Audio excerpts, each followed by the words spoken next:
Hello, romance lovers. Today I have a story for you called The Princess is Spitting. Don't forget to support this video with a like and subscribe to the channel so you don't miss new interesting stories. Thank you for watching. She is an abandoned and most useless princess, and it would be better if she did not exist at all. The girl was literally in despair from her own thoughts. The girl was overcome with deep despair and endless sadness. It seemed to her that the whole world had turned against her, and there was not a drop of hope left in her heart. And the only thing that really interested her was the opportunity to escape from the cold walls of the palace, leaving behind the luxury that had long become a golden cage for her. She sat for hours, lost in thought about that very day that turned her life upside down, leaving in her soul only pain and bitter memories. She had long waited for the day when a fool would finally appear who would dare to take her away, not knowing what burden he would have to bear. The girl didn't care at all who this person would turn out to be. For her, the only important thing was that he would take her away, far from the palace and everything connected with it. She would gratefully accept the opportunity to leave the palace from anyone who wanted to take her, because it did not matter to her who would be her savior. Only the escape itself was important.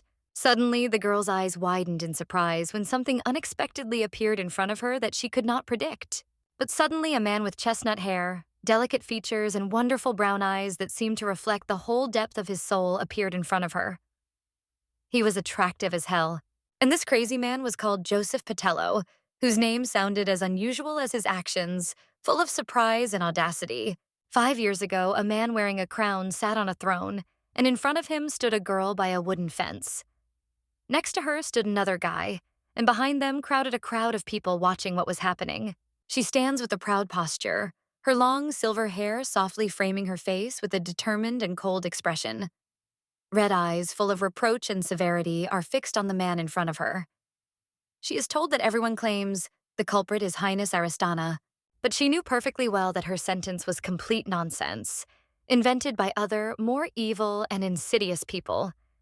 She realized that she was being used as a pawn in someone else's game. All the people standing behind her were like a pack of predators, waiting in wait to pounce on the girl and destroy her. Their looks, full of hidden malice and contempt, seemed to burn into her back, reminding her that they were only waiting for a convenient opportunity to carry out their plan to the end. The Duke gripped the carved side of the chair tightly, his fingers white with the strain. He clenched his jaw and addressed the princess once more, his voice a mixture of severity and barely contained anger. The girl calmly, without a shadow of hesitation, answered that she did not admit her guilt. Her voice was confident. Deep down, she understood. The emperor knew perfectly well that she was innocent. But this process was only a test, a check whether his supposed heir could withstand the pressure. She gave him a hard, contemptuous look, her whole demeanor projecting confidence. Her answer was the same, no matter how much pressure the Duke had put on her. She made it clear that she had never harmed herself or anyone else, and certainly had never killed Zegwin. This guy was her only sibling among the many contenders for the throne. Despite the struggle for power, they were connected by blood, and among all the possible heirs of the emperor, he was the only one she could call her family. However, over time, the guy began to show excessive cruelty, and this destroyed their relationship forever. What once connected them as family gradually disappeared, giving way to cold alienation and hostility. One day he shouted at her, demanding that she stop pretending and ordered her not to behave so insolently. There was anger in his voice and irritation in his eyes, as if her behavior was causing him unbearable irritation. He mockingly noted that His Majesty could not take care of her forever. There was a cold satisfaction in his voice, for he knew that her protection would weaken sooner or later. But right now, the people demanded that she be punished. The emperor looked at the girl in silence, without expressing any emotions. There was disappointment in his gaze. He expected more from his beloved successor. She could not cope with this test, allowing the situation to get out of control. The girl couldn't help but wonder, what had she lived for all this time? Everything she had done, everything she had strived for, seemed meaningless now. Her mother reproached her until her death, not missing a single opportunity to remind her of her shortcomings. Even in the last days of her life, she showed no warmth to her daughter. Her brother also treated her cruelly. He blamed the girl for their mother's death until he himself died. Even the emperor, without showing the slightest regret, abandoned the girl to her fate, completely rejecting her. The girl sadly realized that she had been betrayed by the life she had been given and had ended up with nothing. She madly dreamed and strove to be the kind of daughter and sister that one could be proud of. She never allowed herself to fall behind her proud siblings. Every day she tried harder to live up to their expectations, spending her energy on becoming as strong, confident, and worthy as they were. Unfortunately, all the girl's efforts and dreams were in vain, and right now the sentence that would determine her fate was about to be passed. And so, the verdict was passed. From this, everyone around froze in anticipation, as if it was important for all people. Princess Aristana Iogrante was deprived of the right of succession for 2 years. This decision was a cruel punishment that was intended to affect her position. The emperor also added that the princess would be forced to do the dirtiest work. She would be deprived of food, clothing, and shelter, and would be deprived of all power. The people began to talk among themselves, discussing the cruelty and injustice of such a sentence. The emperor raised his head from his throne and asked in a stern voice if the princess would like to say anything last before her fate was finally decided. She was indeed lost in thought, but her gaze remained calm and even, without the slightest sign of anxiety. She asked in a calm voice that her bed be made with something nice for the last time, as if it were her last wish before the inevitable. People began to whisper, surprised by her request. But the girl didn't care what they said. She just wanted to rest, to find at least a little peace before what was about to happen. 2 men approached the girl, and the emperor, holding his gaze, ordered them to take the culprit to the holding cell, where the cold and solitary next stage of her fate awaited her. The girl remained calm as before. Her gaze was directed into the distance, as if she had been waiting for this moment for a long time, and nothing could shake her confidence. In the middle of the crowd stood a man with delicate features and white hair. His calmness was obvious. He did not show the slightest emotion, as if he was in his own world. The guy looked quite nice. This was Prince Kilstein Iogrante, the man who could be behind all these events, hiding his true intentions under a mask of imperturbability. The girl stared at him as the men led her away. The thought ran through her mind that after serving her sentence, she would be able to regain her status and finally leave the imperial palace to start a new life. She clenched her fists and thought that this was why she had to be patient. If she could endure it, there would definitely come a time when everything would change and luck would turn to her again. Her thoughts were interrupted by a blonde man. He laughed cruelly, and his smile was full of contempt, as if he enjoyed her suffering. She looked at him, and he added with a grin that in the end the girl's wings were clipped, depriving her of everything that was dear to her. She looked at him coldly, with slight surprise, and thought that she would definitely regret it if she didn't do something today. The girl instantly snatched the sword from the sheath of the man standing next to her. Everything happened so quickly that no one had time to react, and the fair-haired guy was still standing there with a grin, remaining calm, because he didn't even suspect what was waiting for him. He didn't have time to react. The girl was already rapidly approaching him, clutching a sword in her hands. The girl quickly approached him, and when she was very close, she raised her sword with a sharp movement, putting it to his neck. There was no fear or doubt in her eyes. She looked truly brave. The emperor, noticing this, instantly raised his hand in front of him and began to cast a spell. A stream of fire burst from his palm, shimmering with bright yellow reflections.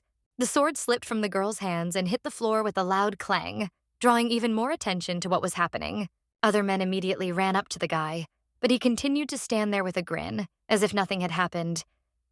They anxiously asked if he was okay, but he just watched the situation indifferently. The blonde boy calmly replied that he was fine and asked not to block his view, ordering him to move away. His face was still adorned with a smug smile.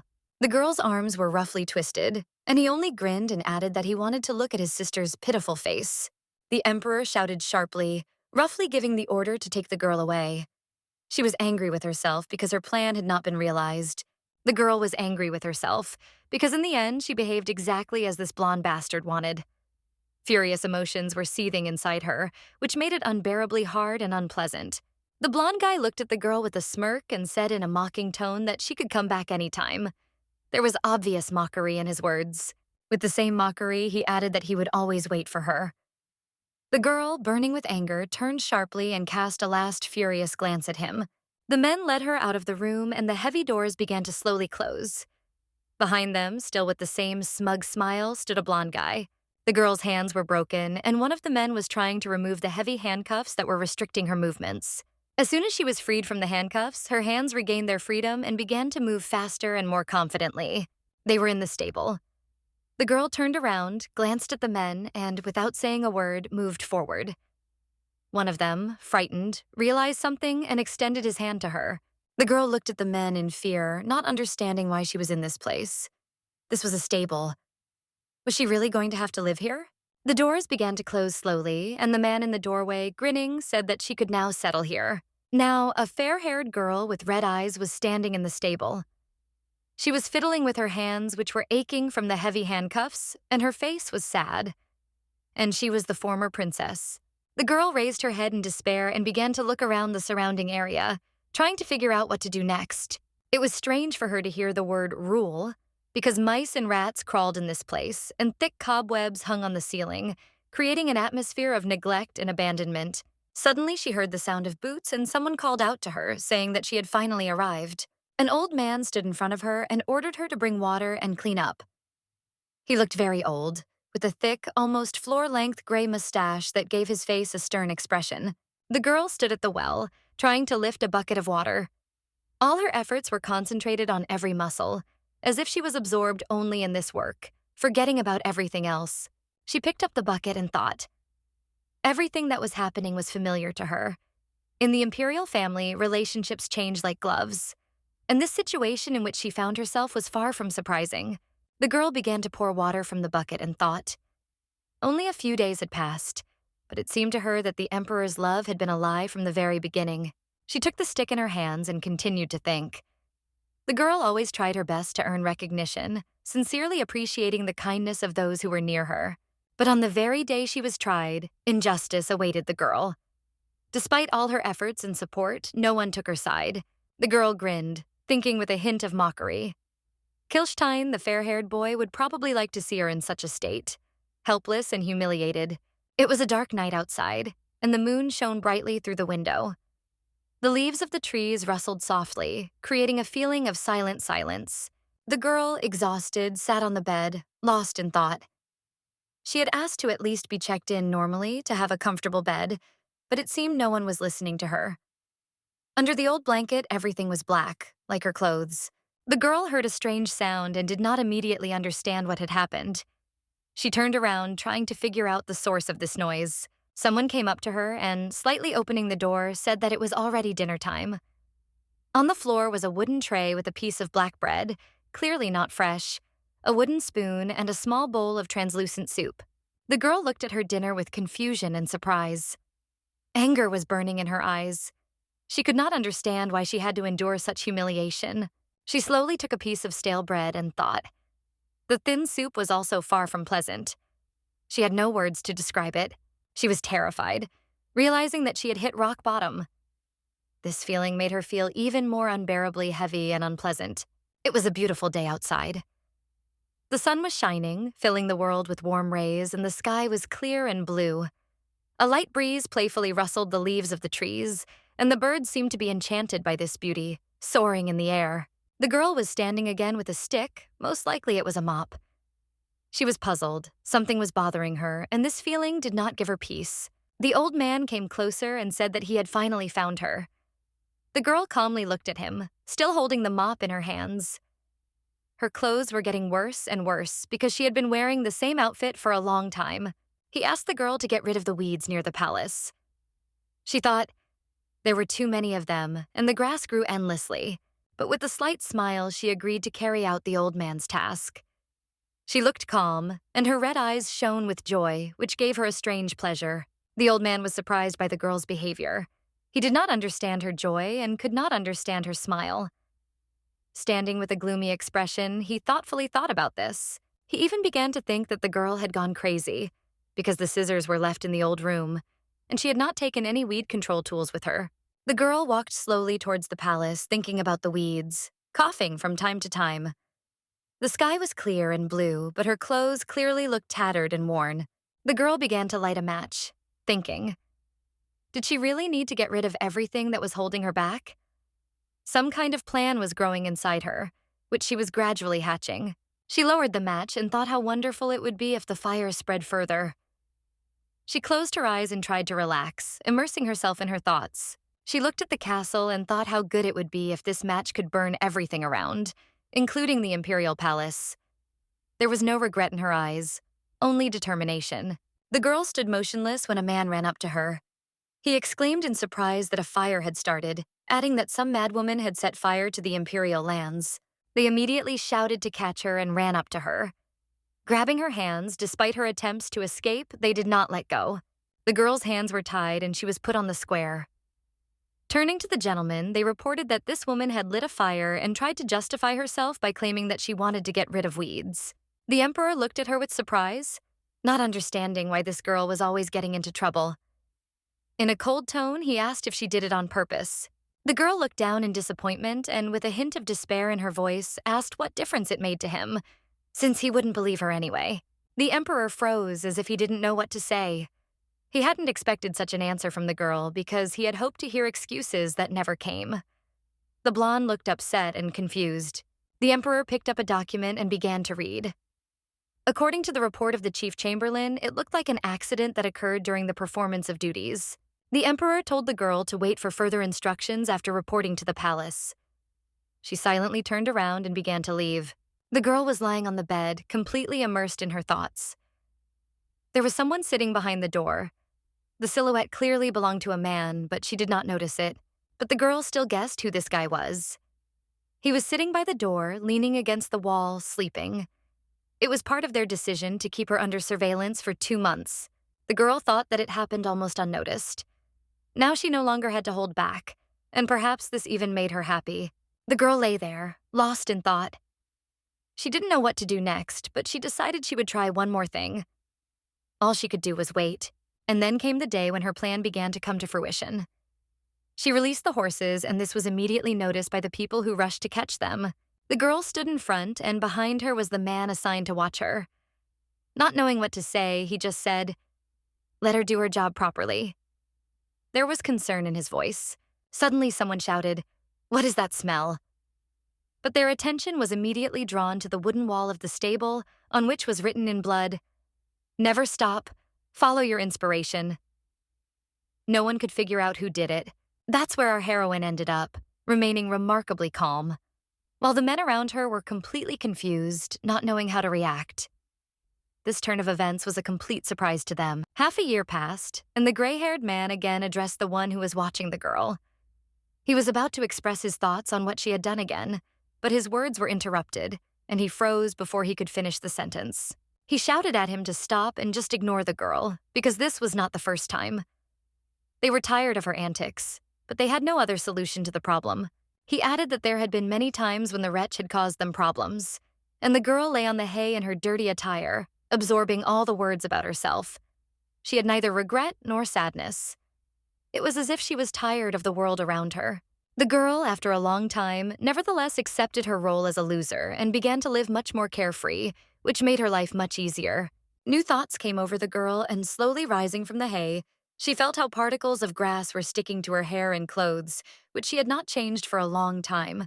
She still couldn't get used to the poor food and uncomfortable place to sleep. The blanket was too thin, and the food was too tasteless. If she could somehow change these conditions, she would do it immediately. The thought of having to spend 2 years here without allowing herself to relax seemed torturous. The girl listened carefully when she heard 2 girls talking outside the window. Their voices were barely audible, but the conversation was about the prince. She slowly stood up to go to the window and see what was going on, because she was really interested in it. They were maids working in the palace. One of them asked the other not to tell anyone, but the girl thought, wherever she went, gossip never stopped. The girl thought about it, and a smart thought came to her. She could use this gossip for her own purposes, and it could help her. Suddenly, the girl shouted to the maids from her window, which frightened them greatly. She warned that such talk could lead to arrest for slandering the imperial family. She smiled, looking out of the palace window, and said that she could tell much more interesting things, for example, about who the prince was actually having an affair with. One of the maids looked at the girl in fascination and asked who the prince had this affair with. The girl felt satisfied. The trap worked, and she almost easily captured their attention. The girl's gossip could be heard from the window. One of them expressed her admiration that the prince's engagement had once been with a count. She was deeply surprised by this. Another maid asked the heroine if everything was connected with the maid he had left next to him. They were sitting together at a table on which there were dishes with delicious food and tea. The girl sipped her tea slowly, enjoying its taste and feeling satisfied. She was calm because the maid seemed ready to discuss such topics all day, and this only played into her hands. And it was precisely because of this that she did not have to worry about food, because they ate quite tasty. On the table lay fresh, fragrant bread, red apples, and small buns sprinkled with powdered sugar. The maids continued to be curious and asked what had happened to the 14th princess, since she had long since passed the age of marriage and there was still no groom. The other one answered with a calm smile that she was probably still choosing her husband. They looked contented, discussing the lives of others, enjoying the moment. The girl was silent for a while and then asked a strange question. Were there any big fish left? This question confused everyone who listened to her and attracted attention. One of the maids, somewhat puzzled, asked what kind of fish she was talking about. After all, as she remembered, it was about Marquis Joseph Patalo. The fair-haired girl continued to sit leisurely, enjoying her tea, her face remaining calm and peaceful. This man was one of the most respected and experienced businessmen in the empire. He owned almost a dozen gold and silver mines, and also managed most of the railroad that connected the largest cities. Young ladies often called him the Golden Carriage, and rumors about his personal life without his wife never stopped. One of these rumors was that he had some kind of flaw or many secret lovers. These rumors only fueled interest in his personal life, making him even more mysterious and desirable to many. The maids happily continued to gossip about him, discussing everything they could about his wealth and reputation. One of them even joked that for a second she thought the big fish had gone unnoticed after all. The girl, however, was watching them. The blonde girl froze when she heard the strange question. Have I met this man? She thought, trying to understand what he was talking about. The question was so unexpected that her thoughts stopped for a moment. The girl thought about it, looking at the maids who were waiting for an answer with curiosity. She knew that if she said something interesting, she might be able to get something more. Another piece of bread that she needed so much. The girl, slightly lowering her gaze, replied that she had not met this man. She carefully added that in fact she knew almost nothing about him, because at the time when she still had influence, he was not in the country. The girl, with a slight smile, added that she knew exactly the reason why the Baron's daughter had run away in the middle of the night. This answer immediately attracted the attention of the maids. The maids immediately asked if she meant the lady from the Baron Loy's family, their interest clearly genuine. The blonde sat next to the fireplace, wrapped in a soft blanket, enjoying the warmth of the flames. The pleasant warmth spread throughout the room. The girl thought that by selling information about the nobles, she had provided herself with food and stocked up. She even managed to get firewood so that she could warm herself on cold days. Their behavior was far from good, and rumors had accumulated. Maybe she would finally change that damn bed. Meanwhile, the maids fell for her trap, not realizing how easily she manipulated them. The girl became sad, looking at the fire. In her red eyes, its flame became brighter and brighter, and this brought her some peace, as if with each splash her worries and experiences went away. The girl couldn't understand what she was doing here at all. This place seemed alien to her, and she couldn't believe that she had found herself in this situation. She shouldn't be here, and the thoughts of how she had ended up in this strange situation haunted her. After all, the girl was born into a small family on the border of the northern lands, far from noisy cities and luxury. Her life was associated with harsh winters and hard work. Thanks to her outstanding talent, which is called power, this girl was able to get into the imperial palace. Authority is a power that is only possessed by those who are the noble descendants of God, carrying within them unique strength and wisdom. Yes, indeed, strength can manifest itself not only in people of noble birth. Even those born into poverty or the lower classes can possess exceptional abilities. And such people can get into the imperial palace if they have sufficient willpower, intelligence, or talent. And when she was a little girl, thoughts of the family she left behind often troubled her. The emperor, understanding her feelings, decided to involve the girl's mother and brother in the family trees of the imperial dynasty, which was a great relief for her, and showed his concern for her family. The girl's mother and brother were over the moon. This moment became a milestone in their lives, symbolizing recognition from their family and opening up new opportunities. The girl was as happy as her family. She was happy that now their lives would be intertwined with the imperial dynasty, and they would be able to be together despite all the trials.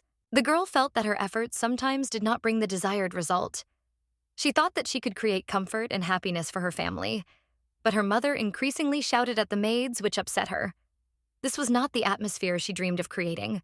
This greatly disturbed the girl, because every time her mother shouted at the maids, she did not forget to emphasize who she and who her daughter was. This gave her the feeling that their family status and titles had become something more important than human feelings. In a fit of anger, she would scream her daughter's name, as if using her as an excuse for her actions. Every time the mother lost her patience, her words sounded like a threat. Suddenly, the mother's hand pulled something viciously, with harshness and aggression. Her movements became quick, as if she was about to strike, and the air around her filled with tension. She grabbed the maid by the hair, squeezed it in her hand, and with fury in her voice declared that her daughter was the very princess summoned by the emperor. At that moment, her children appeared in the passage, their eyes full of surprise and fear. They looked at her with fear, not understanding what was happening. The brother tried to get her attention, addressing her with concern. The brother turned around and, looking at his sister in fear, did not know what to say. The children had never seen their mother so strict that it even worried them. The boy slowly closed the doors, remaining close to his sister. They were silent, not knowing what to say to each other. Their looks were full of bewilderment. The girl, with anxiety and fear in her voice, asked her brother if their mother always behaved like this. She could not believe that her own mother was so rude. The boy, with an irritated look on his face, turned to the girl and said that she should not have seen her mother like that. This made the girl understand that this was not the first time that her stepmother had behaved so rudely to the servants. The girl hugged herself, trying to console herself, and quietly said that there was nothing to worry about. But her voice, despite her attempts, sounded sad, revealing her inner unease. She began to turn around and, holding back her emotions, told her brother that she would go and that he should take care of their mother. Her words sounded with a note of concern, but she tried not to show her confusion. The girl felt her brother's hand on her shoulder. He gently asked her to wait, and her steps froze. There was concern and insistence in his voice, and she could not immediately answer. The boy hugged his sister carefully. His words were soft and full of care. He asked her not to worry so much about their mother, assuring her that everything would be fine. His embrace was warm and cozy. The girl was surprised by such a display of concern, and it confused her a little. She did not expect her brother to show such gentleness, especially after everything that had happened. He was a little confused, but he didn't let her go right away. There was genuine concern in his voice when he said that he didn't want to scare her, but was just worried about her. The girl felt his words awaken a mixture of emotions in her. On the one hand, irritation, and on the other, a strange warmth. She slowly walked away from her brother, waved goodbye, and with a light sigh headed in the other direction, feeling how everything around her gradually faded into the shadows. The boy stood in front of the doors, staring thoughtfully into space, realizing that his mother was really going too far. He couldn't understand why she was doing this, and it was bothering him more and more. He, as if addressing her, said quietly, "If you continue to behave like this, even she will eventually turn away from you." At that moment, the mother appeared, looking at her son with a sly smile. She said that he was scolding her, although he himself was here only thanks to his sister. Mom, with a smile and a dramatic expression on her face, added that he should think carefully, because she was their mother and he should listen to her words. She added that a child with such a kind heart will never reject his own flesh and blood and will always be on her side. She added with a smile that it was quite possible to take advantage of her kindness. But her gaze was so cold and calculating that she looked more like a madwoman than a loving mother.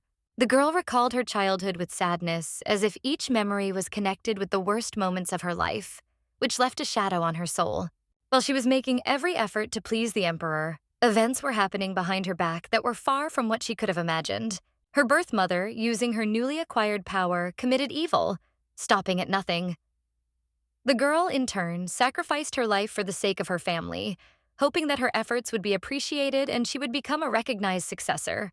After some time, her brother turned away from her, and this was the beginning of her loss of the emperor's trust. And only then did the girl realize one very important thing, which made her greedily reach for that hand. The hand that could once have been her support, but now seemed too far away. Now, sitting by the fireplace, she felt that she was fed up with the imperial family, with its intrigues, lies, and disappointments. These people had become nothing more than a shadow for her, disappearing in the fire of her memories. And so 3 years passed.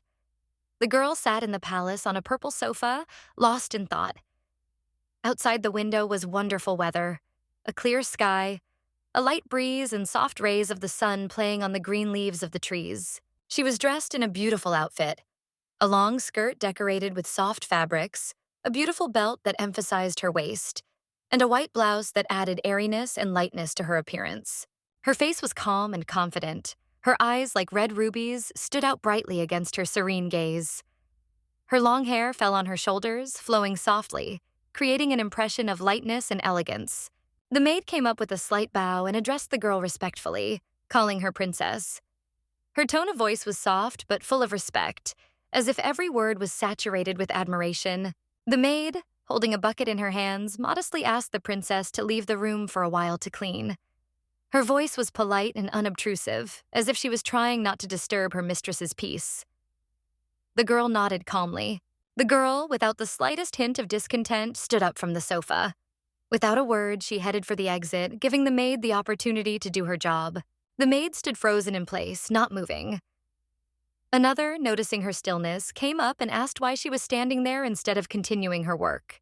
The maids began to whisper among themselves, discussing the princess.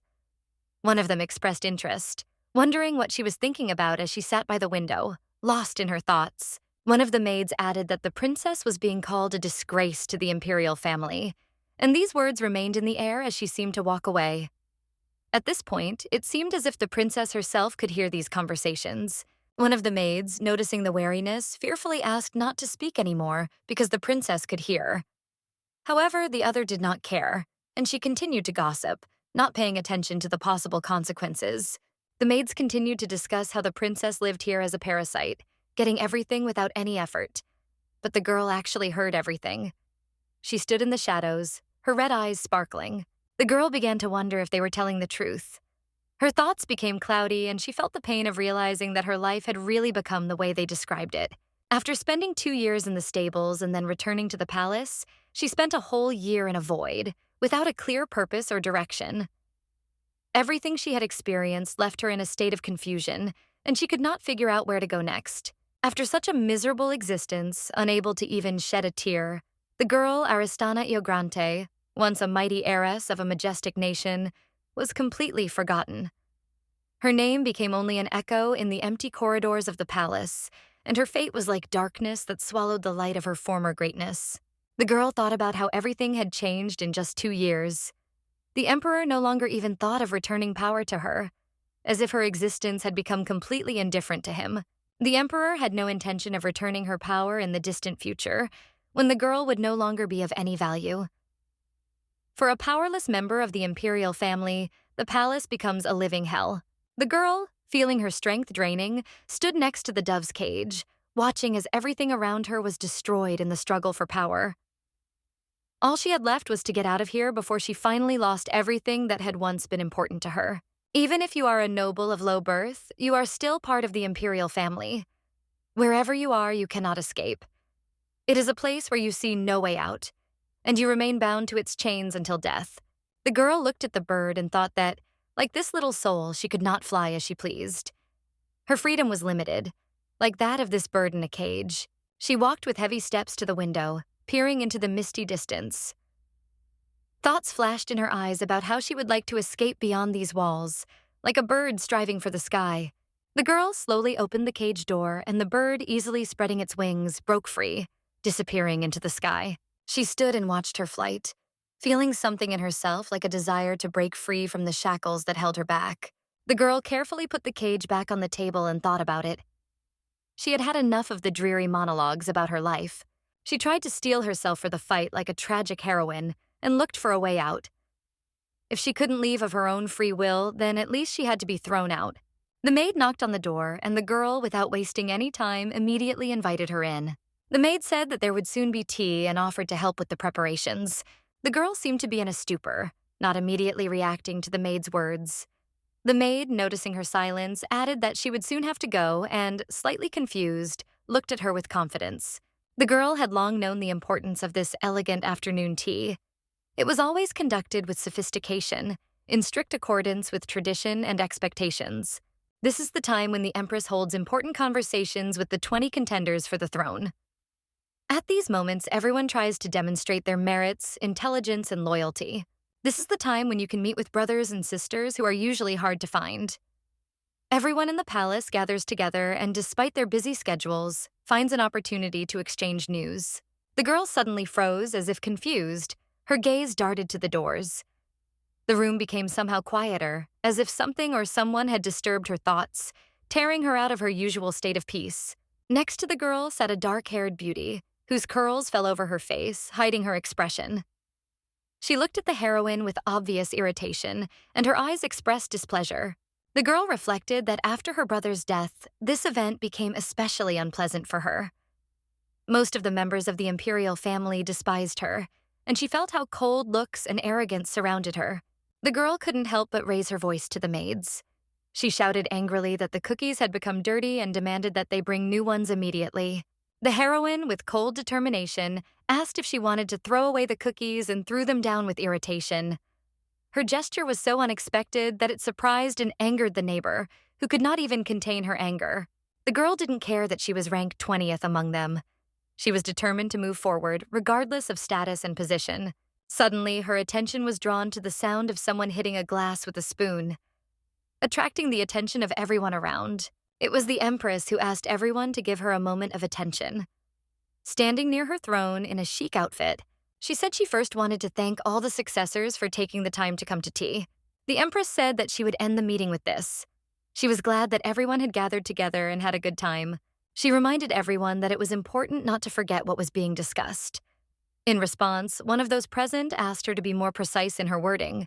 The man in glasses asked with an emphasis on the word everything, his voice not sounding too confident, as if he was not fully involved in what was happening. He was a handsome man, with snow-white hair contrasting with deep red eyes that shone like rubies. Leon Yogrante, third in line to the throne, remarked with mild mockery that he thought there were no more than 15 people in the room. The man, with a slight irony on his face, asked if he was mistaken. He noticed the empty spaces and, raising his eyebrows slightly, added, "If I am wrong, then what is this absence? Why are some spaces left unfilled?" He stood before the Empress, and a tense silence fell between them. The room was silent, as if everyone present was holding their breath, waiting for what would happen next. The man's power was so great that no one else would dare to contradict the Empress. His words, like his gaze, carried weight, and everyone in the room felt it. The girl sensed that the Empress would not dare confront this man, and the tension in the air grew. Each silence became heavier, and the girl felt the atmosphere filling with hopelessness. The man looked at the girl carefully and said with obvious contempt, "Even some nobodies try to show up here regularly." His words were full of arrogance. The girl slowly turned to face him and realized that he was deeply irritated. His words, full of arrogance and hostility, left no doubt about his mood. The Empress looked down and addressed the man. Her tone was firm but veiled in tension. There was caution in her words, for she knew full well how great his power was. She replied that the others could not come due to unforeseen reasons, and she believed that her brother should understand this. The man thought about her words with some irritation. He looked quite angry, but at the same time he exuded great confidence. The Empress put her hand on the hem of her dress, lifted it slightly, and smiling said that then she would go, and they would see each other at dinner. The atmosphere was becoming quite pleasant. Now only the fair-haired man remained in the room, and everyone was watching him closely. He was silent, as if he didn't know what to say. His gaze was thoughtful, and the tension in the room became palpable.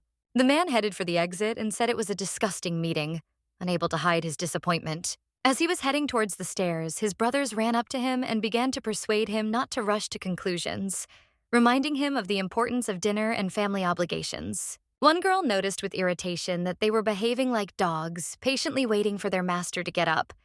She turned to one of the guys, reminding him that it was high time for him to act too.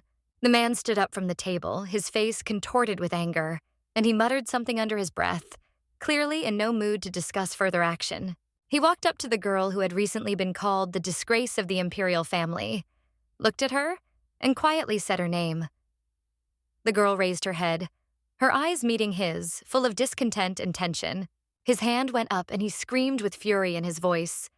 How dare she come here, as if she deserved this place. All his anger was directed at her. and his words were like fiery arrows piercing the silence in the room, namely, how dare she anger their brother. The man, in a fit of anger, noisily put his hand on the table. The girl was furious at this, her eyes sparkling with hatred. The air in the room became heavy, as if saturated with an invisible storm. The others present only silently watched the tense confrontation, not daring to intervene.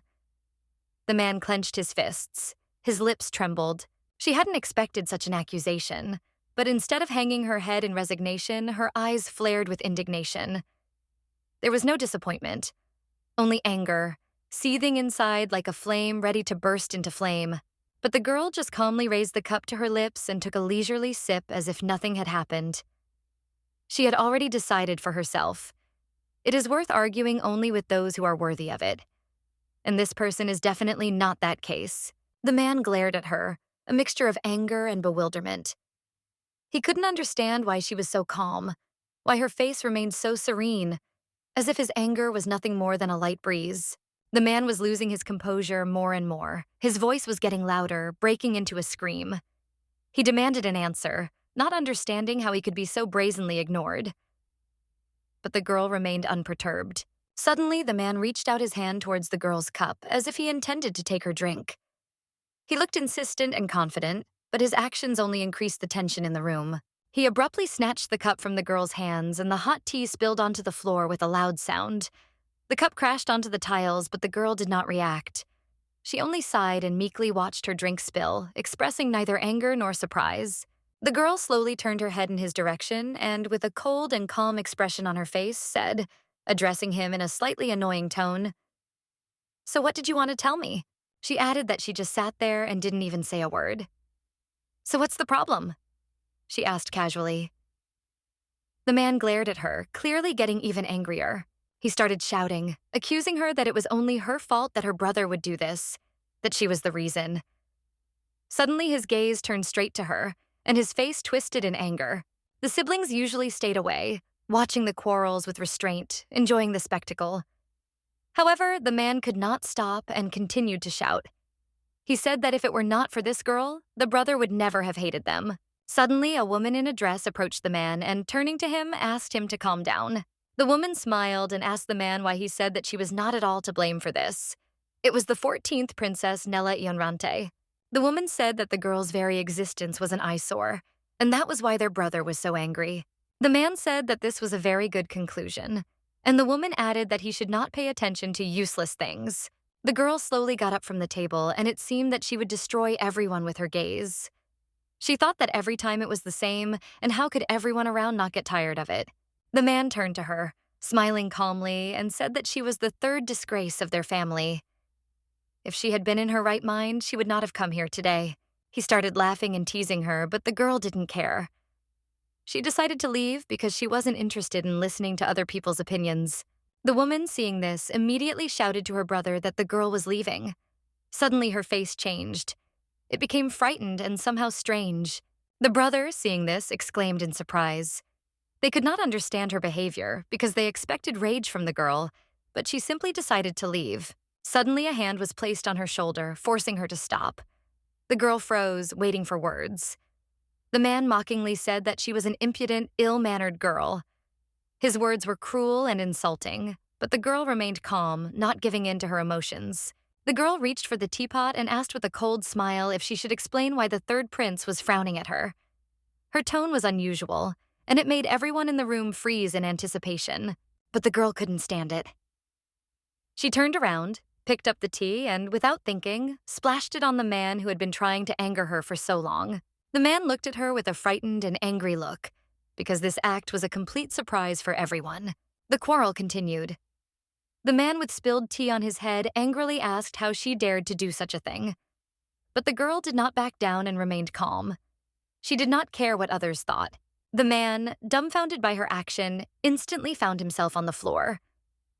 The woman, his sister, quickly ran to him, clearly alarmed. She knelt down next to him, hurriedly checking his condition. The girl continued, her voice cold and confident.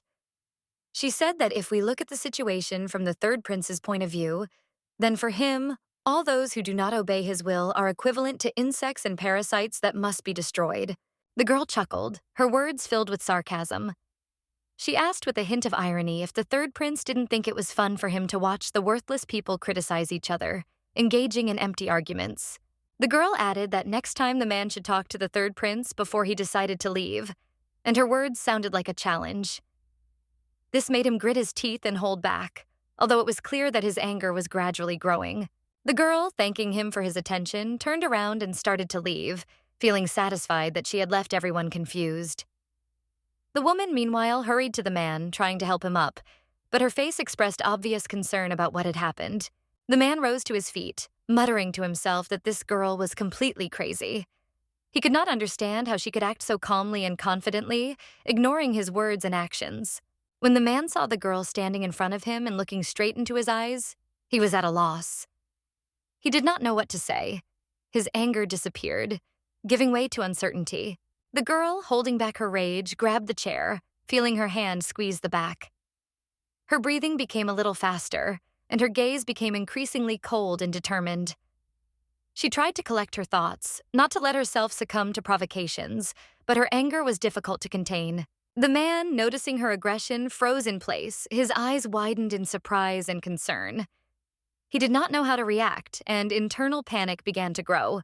The chair crashed into his head, and the man staggered from the unexpected blow. He barely managed to stay on his feet, his face contorted in pain and surprise. At that moment, a tense silence hung in the air.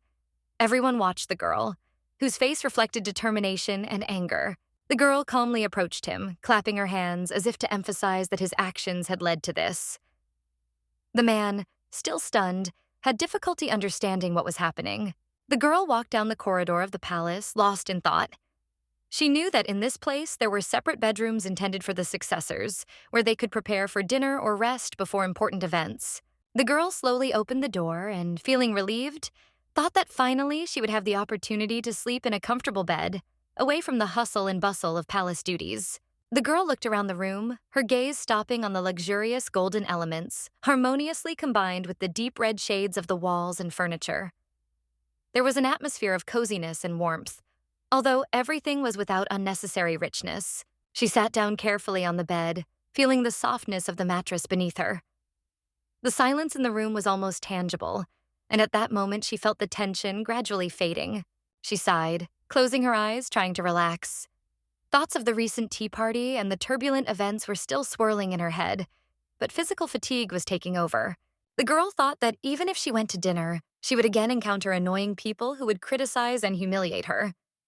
She understood that all this could drag on. The girl lay there lost in thought, feeling tired from the constant tension. It seemed to her that creating some kind of trouble was the only way to finally be kicked out and freed from all this pressure. The sumptuous evening dinner was not only a ceremony, but also an important political event. Everyone in the imperial family and high-ranking nobles gathered at one table, where they discussed not only important matters. And what about the plot where they walk down the hallway and then see something terrible? For example, the body of a member of the imperial family is discovered in the corridor. And of course, if luck is on their side, the guards will be able to find this person earlier and provide assistance, saving him from imminent disaster. And after such a disgrace, she will definitely be driven away, which may even be an honor for her. But if the second attempt fails, there will be no second chance, and everything will become much worse. But to be honest, the plan was quite reasonable. The girl even thought about implementing it because she needed to get out at any cost. Thinking that this would probably be very painful, a lot of emotions were swirling inside her. But the girl still thought sadly that despite everything, if she managed to leave this place, it would be the best decision for her life. Although she realized with sadness that she would have to somehow pull it all off. The girl got out of bed and thought that she needed to hurry with the preparations. This was an important event in her life, and perhaps she would finally be able to get out of here. Suddenly, the girl's gaze became more attentive. She was surprised by something she clearly did not expect. She looked at the floor and noticed a man's shoe. The foot was quite large, and then she heard a voice that said that he would tell her everything soon. A man with brown hair sat in front of her. His brown eyes were focused on the book, and his legs were crossed over each other. He said it was a bad plan. A little scared because she did not expect to see a man, the girl asked who he was. The atmosphere in the room was getting much worse, but no one even noticed. Already with irritation and anger, she asked how he got here. She did not understand who he was and why he was here, and also why he listened to her monologue. The man explained that he was in a hurry to talk to the girl, so he came and the door was open. He added that he definitely wanted to meet her, and his eyes lit up. He smiled and said that he was very glad that they finally met. But the girl still seemed out of place, trying to understand what was going on. But the girl still asked with some anger and rage in her eyes whether it would be impolite to introduce herself first. She was clearly dissatisfied with the young man's behavior. The girl looked at something and her gaze widened again, as if she was very surprised by something, asking what the guy's name was. Among the high-ranking nobles who can enter the palace without any problem, there is no one whose face the girl has never seen. This situation worried her because it was quite strange. The girl saw everyone except one, the one that aroused the strong curiosity of the maids. It was quite strange. This man, most likely, was an honorary rich man of the empire.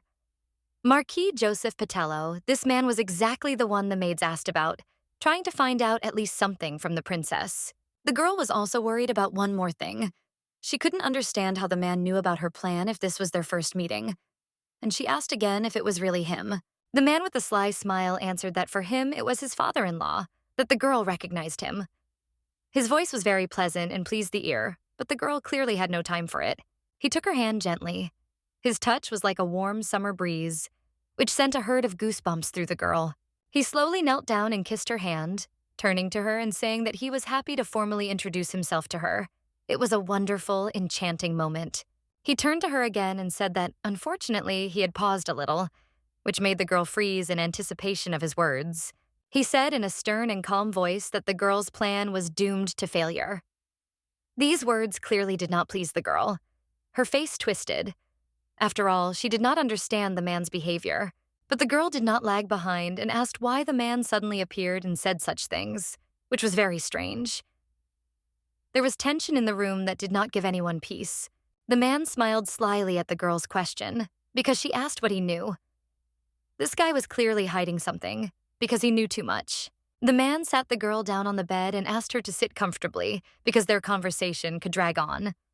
The girl was not at all happy with this turn of events. They sat on two sofas, facing each other.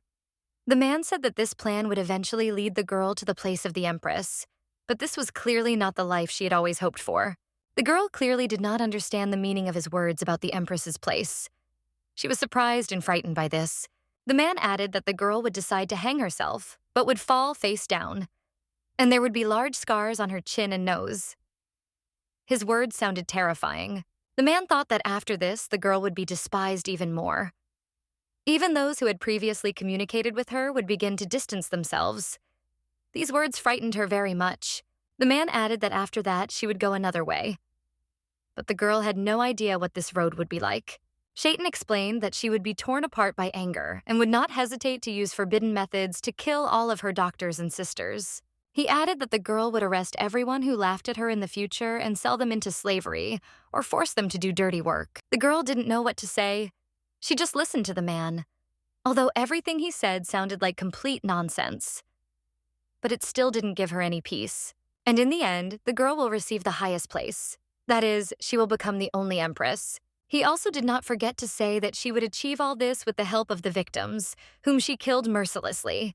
He added that she would become empress and ascend the throne, which would be admired and worshipped by all the people. And these were his last words. At the end of his speech, he calmly asked that this was a shocking truth, and the girl clearly agreed with him. He looked confident. The man added that no one expected that the family's disgrace would eventually receive the throne. All his words made the girl shut up, not even knowing what to tell him. After all, it was something unreal. The girl didn't understand. Had this man really gone crazy? After all, his words no longer sounded like the truth. And if you think deeper, how could he even know what her plan was? And what would happen in the future? The man did not calm down and continued to tell incomprehensible facts and stories. He said that the subsequent assessment of His Highness's actions is divided into two categories. He said she could be a murderer who had killed dozens of her brothers and sisters, or a tyrant known throughout the empire. The girl sat on the couch and did not understand the division, because both categories sounded equally bad. Anxiety was creeping up on her, which made it worse and worse. The man, despite everything, continued to speak. He said that thanks to her outstanding power, the prestige of the state would grow a little. She did not understand where he got these thoughts or stories from. The man added that the girl would eventually be executed for tyranny and murder. These words sounded terrifying, like a curse he was uttering, trying to scare the princess to death. He looked at the floor and then at her, saying that it was a very sad ending. The man wanted to say that with him, but the girl, unable to bear it any longer, interrupted him, trying to stop the flow of stories. A little gloomy, she asked to wait for the prince. She felt sick from all these stories. After all, was she really going to die such a sad death? The girl said that she could not listen any longer. And what did he want to say, and could she believe these words? The man listened to her attentively, but she added, saying that he had suddenly appeared and was telling some nonsense. The girl also added that if a man wants to write a novel, he should get into the publishing business. In response, a certain smile appeared on his face, which began to worry her. The man looked at her and said that it seemed he had been too hasty. The girl could not resist and began to look at him with some reproach, as if he were crazy. But the man still turned to her, asking if she knew about the power of memory transfer. His face became very serious. The girl asked if he wanted to say that he had this particular power. Her face suddenly became anxious. This factor could mean very much. The man smiled and said that the girl was very perceptive, although it was completely out of place because the tension was flying in the room. The man's hand was elegantly curved. He said that he could share his memories with others through a light touch. This surprised the girl even more. She remained silent, not knowing what to say. The man added that the stories he told were not empty words. Silence fell in the room. The girl considered all his words. The guy reminded him that everything had actually happened. He looked at him with fear. His gaze became much wider. This moment seemed unreal, because a minute ago he was confident in himself. The girl looked at him with some kind of evil. There was anger in her eyes, and she looked like a demon. It was all because of her red, dark, big eyes. Suddenly, the guy's face changed to a smile, which was quite strange. He came closer and closer to her. The man extended his hand to the girl and said that she could check it herself. This moment was quite strange for both of them, but the girl still thought for a while and began to act. The girl asked with a sly smile why she should take the man's hand and trust him. She did not back down from her words because she did not want to give in to provocations just like that. The man said that the choice was still hers and she could just send him away. He added that this time he would say nothing and leave. The girl thought that maybe the guy was just playing with her, but she still wouldn't lose anything from touching him. These thoughts were floating around in her head, not understanding what she should do. The girl decided to act and thought that in this case she would still agree to it. So she slowly put her hand in the guy's hand and began to wait. Now her gaze became wider, as if she saw something she clearly did not expect. She was a little scared by this. Their hands began to glow with a strange, strange glow. It was like a magical moment that meant a lot to both of them, especially to the girl. The girl began to fall, which made her feel sick. Perhaps it was a side effect of their touch, but she looked sick enough that it couldn't help but worry them both. The girl fell in his lunch and he gently hugged her, as if he felt sorry for what was happening, still holding hands. The man looked at her tenderly and said that he knew the girl would want to know the truth. The atmosphere was becoming tense because she was not feeling very well. A moment passed and the girl already had her eyes closed, but that was normal for such a background. The man was waiting for that. The man added that he hoped this dream would be the girl's last pain. And she was already in a dungeon, in a cage. Suddenly, the girl's eyes opened and she began to look around. There was silence in the room, which sounded pleasant to the ears. The girl stood in the middle of the room, or rather the prison cell, and in front of her stood another she, who was sitting on a wooden bench in a dirty and old outfit. The princess could not understand what kind of place this was. The girl looked at her sad self, who really did have scars on her nose and chin. It didn't look very nice. She couldn't believe that she really got into the memories. The girl continued to look around the small and gloomy room, which was really terrible and uncomfortable to live in. Suddenly, she heard a strange sound, so she began to look for its source. There were two men standing in front of her. One said he had brought Marquis Joseph Patello here as a sinner's last request. The girl watched them closely, as if studying every part. Marquis Joseph Patello looked around coldly and asked the assistant to leave, because he wanted to talk to the princess alone. He looks gloomy, but at the same time, his beautiful eye color gives him confidence and beauty. The man, a little confused, wanted to say something to the prince, but he was interrupted. He looked upset, and the atmosphere in the room was so tense that everyone seemed to be holding their breath, waiting for what would happen next. The man glared at him with his brown eyes, as if he was ready to destroy him with his gaze. He repeated that he had already ordered the assistant to leave. With this understanding, the assistant seemed to be at a loss for what to say next. The man left anyway, asking to be called when the conversation was over. The brown-eyed man entered the prison cell and sat down on a chair in front of the woman. The girl was a little surprised that the last request was to call him. The girl nevertheless intervened and emphasized that there were ears here that could hear their conversation, which clearly embarrassed everyone present. The girl was incredibly interested in what the conversation would be about, because thousands of people were killed, and this is exactly what the man said. He also added that all this was done by order of Her Majesty and the charge of mutiny. His voice sounded with a slight note of chagrin.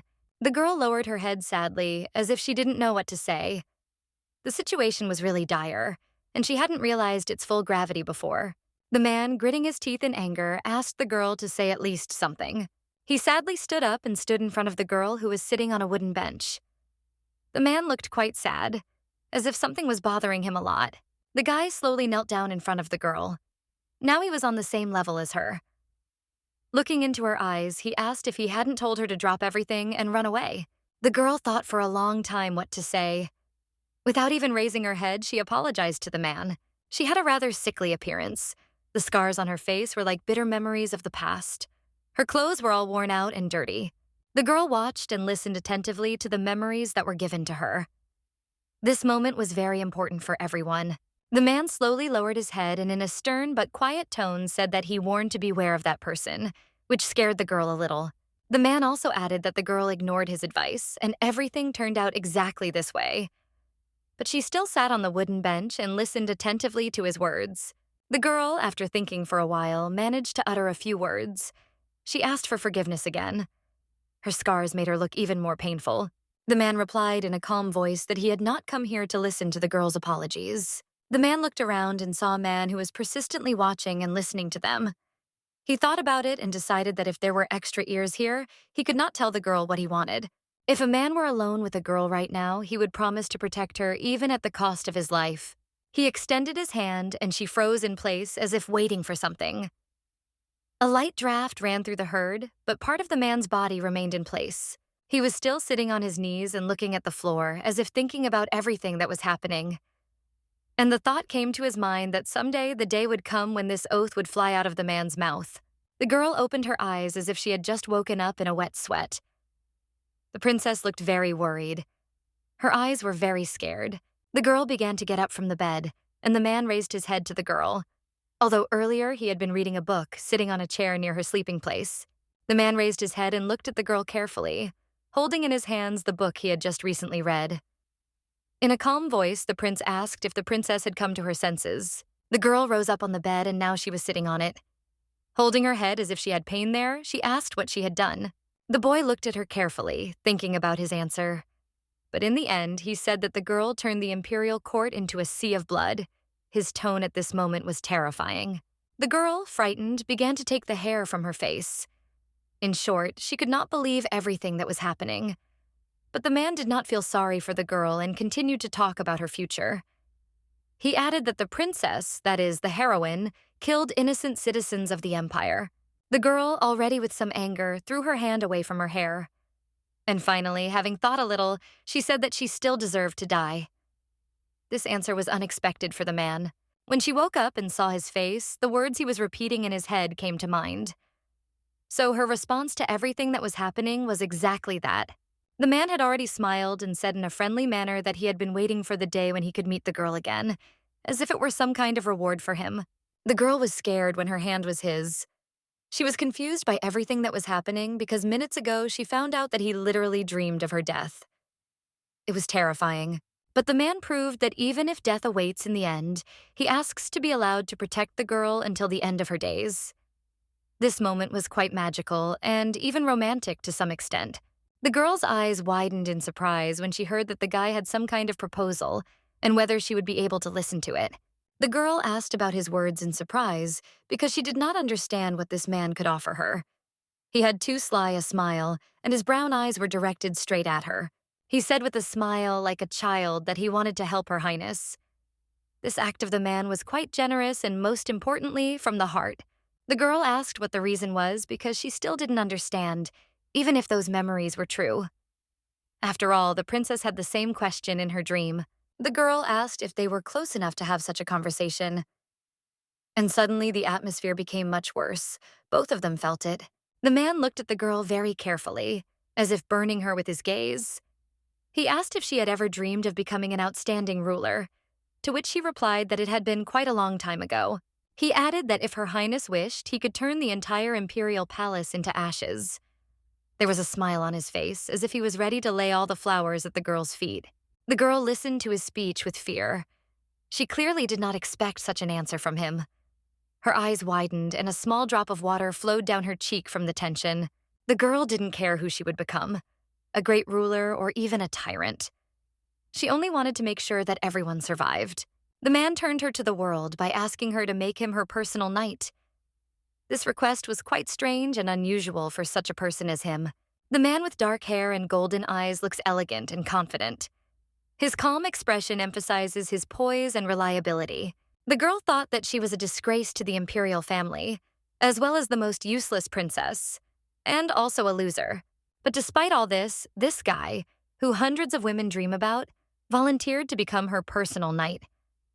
This event brought the girl into a slight shock. She was silent for a long time, but finally decided to tell him something. She squeezed the words out of herself and came out only to address him and ask him to listen. She looked at him with an evil look and said that if he wanted to turn someone, he should go to more stupid people. The girl looked like she was about to tear this prince to pieces. The man, with a calm face and even a small smile, noted that it was as if they had returned to the past. The man again gently took the girl's hand without saying anything. This moment resembled a small warmth that could not be shown outside. The man was silent for a long time, but finally, gathering his strength, he told the girl that Her Highness would never understand his actions and words. And silence fell in the room. The girl was scared but looked at him. She clearly did not expect such words. A drop of sweat flowed down her cheek again from the gravity of the whole situation. No, she was not so embarrassed by the man's words and actions as by the fact that now her hand was in his hand. And there was a small smile on the prince's face. He pulled their hands to himself and said that this in itself would make him happy until his death. The girl looked at him with fear because she had not expected such a turn of events. The girl looked attentively at the man, who looked at her with a rather strange look, as if he was dedicating himself to her. This even worried the princess a little. The girl did not understand at all why this man was looking at her like that, namely with such a look. It was like a secret interest that no one knew about. The girl had the feeling that this man was enveloping her in his charms, which was very annoying. But still, having come to her senses, the girl pushed the man away and shouted loudly about it. The prince was quite surprised by this act. The girl headed for the door and turned to the guy with an angry voice and said that she hoped they would never see each other again.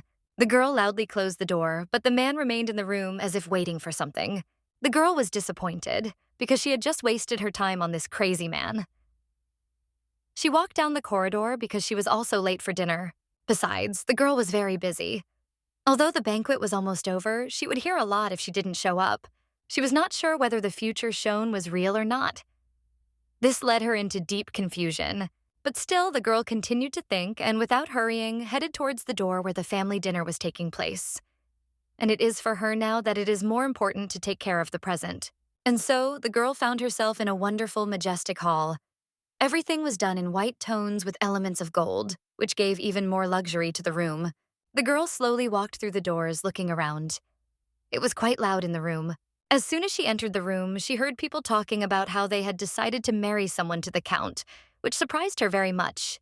The girl was a little scared because for a second she thought they were talking about her.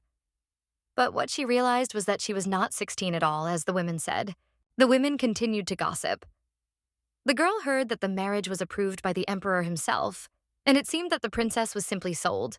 The girl heard and was a little surprised because the emperor's heir was sold to some knight.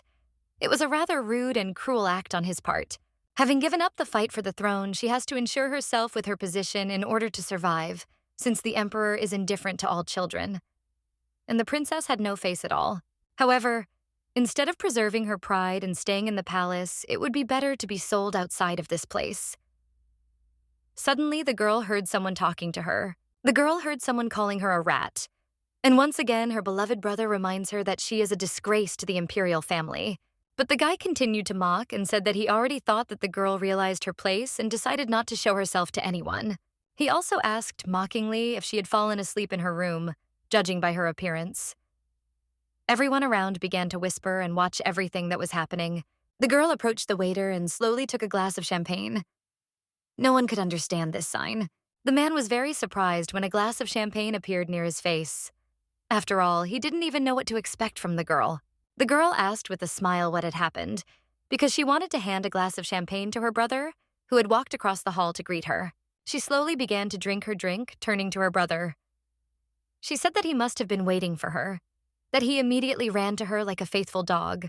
She added at the end, while undressing, that next time he might not try so hard, which made the man very angry. His anger was too great to calm down so easily. She slowly began to drink the drink, ignoring his anger until he could calm his emotions and his anger. Suddenly, the man came much closer to the girl and angrily shouted, "Does she realize what situation she is in?"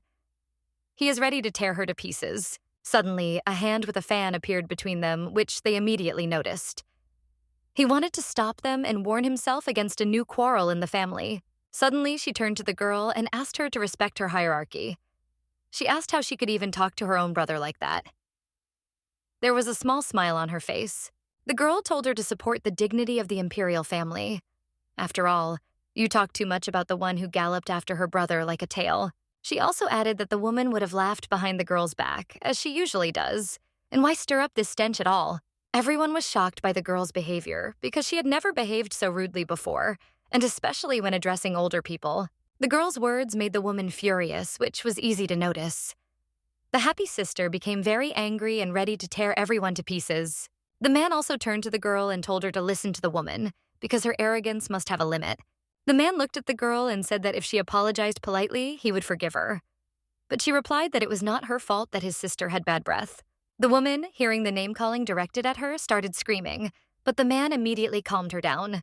The man said to the girl that he no longer intended to tolerate her arrogant attitude, and this made his representative of the third mansion very sad. The man said that this is why he will punish her and confiscate half of the money for expenses. If she shows remorse, he will return it back. The third mansion of the imperial palace is hell, where the heirs of the 14th to last place live. The fifth calf just occupies the 14th place, so it has the highest positions there. The girl couldn't understand why the man started this fight. Perhaps this was his goal from the very beginning. But the man continued to fight, which made the girl even angrier. The girl thought that such behavior, as if at least something is. But she said, the man asked if he wanted to stop her budget, which is already small. The man got scared when he saw the girl twirling a glass of champagne in her hands. So he asked, scared, what she was going to do with it. The girl continued to twirl the glass of champagne in her hands, as if not paying attention to the whole world. She said that everything was simple, and everyone froze in anticipation of some miracle. Suddenly, the girl turns the glass upside down, and everything it contains spills onto the man and his elegant suit. Everyone froze in anticipation of what would happen next. The sister immediately ran up to her brother to see how he was, and their faces were filled with surprise. The girl calmly placed an empty glass on the plate and asked the man why he decided that she could not repeat it twice. She noted that his life was not at all learned, and now he could at least dodge this time. The waiter stood in shock from what was happening. Suddenly, the steps of a man in beautiful, clean shoes were heard. He told the girl that she had done everything brilliantly, thereby making a compliment. The girl was a little embarrassed when she recognized the voice, because it sounded from the very man whom she didn't really want to see right now. The man added that everything was happening for this when suddenly the girl turned to see his face.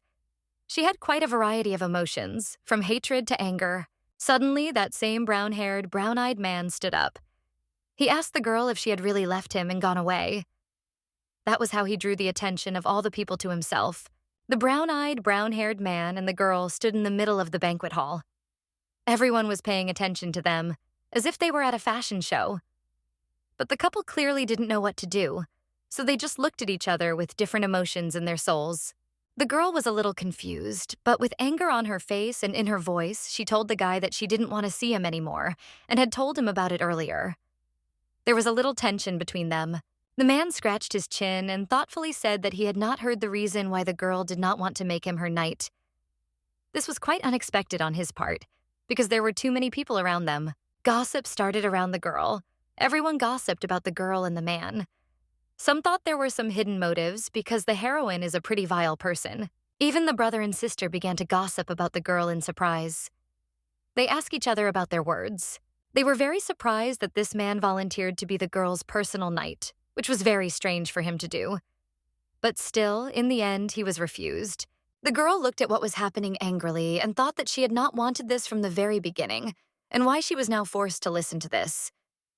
Different emotions raged inside her. The girl headed towards the gathering and announced to everyone around that there was no reason at all and that they should stop paying attention to her.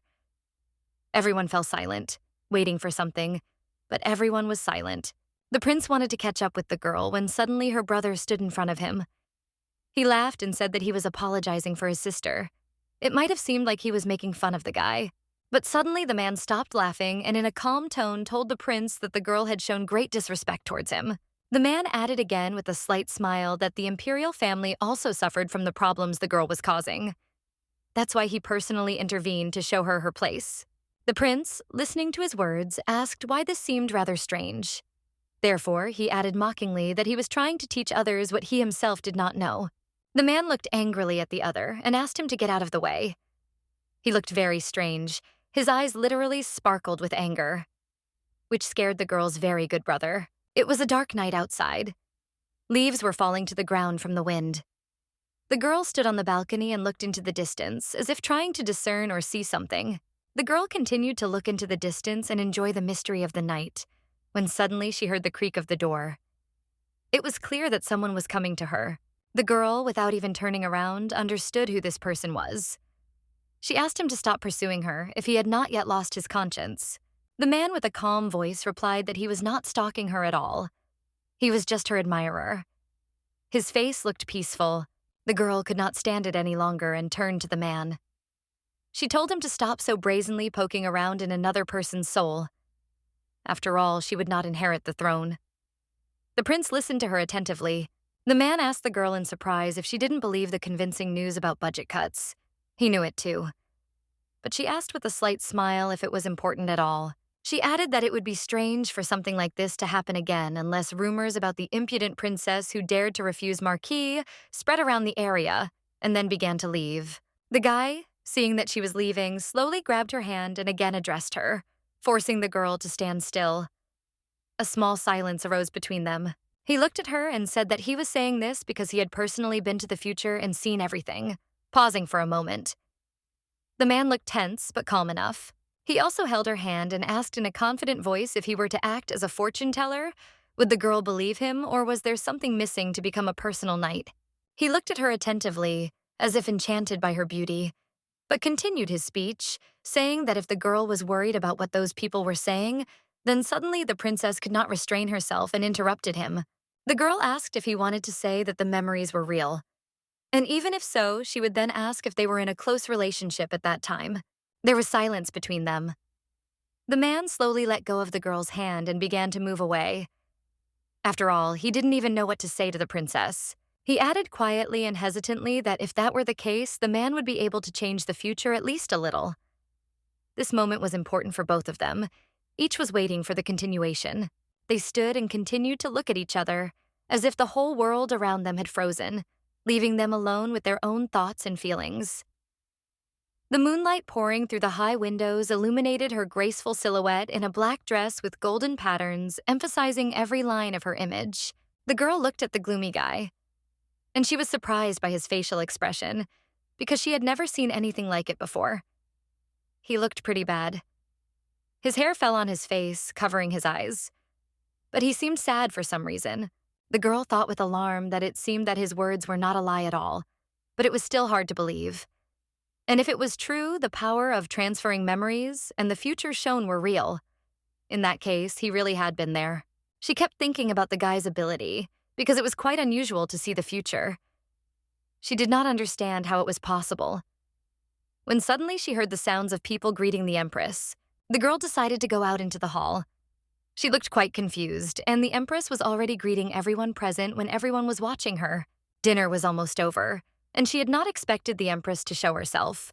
But now it became clear why everyone remained in their places. As soon as the girl and the man looked out from the terrace, gossip about them began to spread. It was not surprising because they were the stars of the evening. The Empress continued to be welcomed, but everyone knew that in addition to her own child Kilstein, she was known for her kindness to other successors. The man and the girl greeted each other and bowed to the Empress, but the princess thought that it seemed to be for this very reason. And the woman spoke. There was an indescribable anxiety on the girl's face because the Empress asked if she had disturbed them. But the princess had no choice but to answer that nothing had happened. The Empress noticed that the similar man was not of a different opinion at all. The girl looked at him stupidly, and he was already laughing with all his 32 teeth like a child. The Empress asked the man with admiration and interest how he had ended up at their dinner. The man looked at her carefully, as if considering his answer. He looked quite calm and peaceful. He answered slowly that he had come here to become a knight. The man smiled and said that he was immediately refused, and the girl stood there in anger because he was telling the details. The Empress looked at the guy with a smile and asked about the refusal, because he was quite a noble man, namely the head of the Patello family. The Empress added that it seemed like a very brave girl, but the princess stood there silently because it was she. The man laughed at the Empress's words and said that he thought so too, which greatly surprised the girl standing next to him. But the Empress still calmly replied that a third party should not interfere in the affairs of a man and a woman. The Empress waved her hand and told the man that she hoped he would get a satisfactory result, leaving them alone. When the Empress left, the man remarked to the girl that she should listen to the woman, but she only remained silent, looking around. In the darkness, which was illuminated by the moonlight, the shoes of a man could be seen walking loudly along the corridor. The man followed the girl down the corridor. He again turned to her with the hope that she would accept him as a knight. And again he asked for it. The man looked at her carefully and with trusting eyes added that the girl would not need anything when she received the throne. Suddenly, the girl's steps stopped, so the man stood up too. She turned to him angrily and asked how many times she had to repeat it. The sixth princess of Madonia Iogrante stood and was surprised by the girl's story. She has short lilac hair, an expressive face with an emotion of anxiety or surprise. She is dressed in an elegant white outfit with gold jewelry and a black bow, emphasizing her royal status. The princess asked the girl why she did that, because she would have grabbed the man long ago. But she just calmly drank her drink from which steam was coming. The girl slowly placed her cup of drink on the table and sharply told the princess to stop her idle chatter and get down to business quickly. The girl was a little confused by her actions, so she just said that she was very cold and a small drop of sweat ran down her cheek. The princess handed the girl an envelope and said that the reason for her visit should be obvious. But the girl knew that she would give her a letter. After all, the sixth princess is one of the few people in this palace who talks to her. Kilstein, the princess's half-brother, the man who threw her to the very bottom. It was he who told his sister to give the girl the letter, but the girl, as soon as she took the letter in her hands, tore it into pieces. The princess watched this calmly, silently. She never read them. The princess asked the girl if she would try to read them, but she replied that it would not harm her brother in any way. The princess sadly told the girl not to be so rude. After all, she knew that she was just trying to live peacefully. And even if not her brother, all the people are concerned about betting on the man who will become the emperor in the future. But why did a man come to her? The princess said goodbye to the girl. The doors closed, and the girl thought that the princess always brought her letters and left cookies. It was a gift of compassion and comfort, but the girl was also interested in what would happen to her future sister and brother. She pushed away the cookie with her finger. The girl wasn't sure about the princess, but she definitely killed her brother. She felt a special hatred towards him. The girl thought that at least she had to do this, because there could be no other options.